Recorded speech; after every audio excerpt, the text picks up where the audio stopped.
ಒಬ್ಬ ಅನಾಮಧೇಯ ವ್ಯಕ್ತಿ ಬಂದು ನಾನು ಹಲವಾರು ಶವಗಳನ್ನು ಹೂತಿದ್ದೇನೆ, ಅದರಲ್ಲಿ ಮಹಿಳೆಯರು,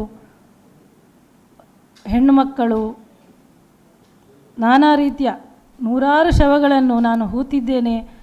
ಇದರ ಪಾಪ ಪ್ರಜ್ಞೆಯಿಂದ ನಾನು ಅದನ್ನು ನಿಮ್ಮ ಮುಂದೆ ಸ್ಪಷ್ಟಪಡಿಸಲು ತಯಾರಿದ್ದೇನೆ ಅಂತ ಹೇಳಿ ಒಂದು ಸಾಕ್ಷಿದಾರನಾಗಿ ಬಂದು ದೂರು ನೀಡ್ತಾನೆ. ಇದು ನಡೆದಿರುವಂಥದ್ದು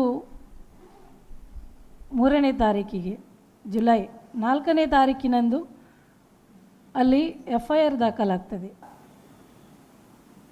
ಎಲ್ಲ ಒಂದು ಅನುಮಾನಾಸ್ಪದ ವಿಷಯಗಳು ಚರ್ಚೆಗೊಳಗಾಗ್ತದೆ. ಇವತ್ತು ತಾರೀಕು 19.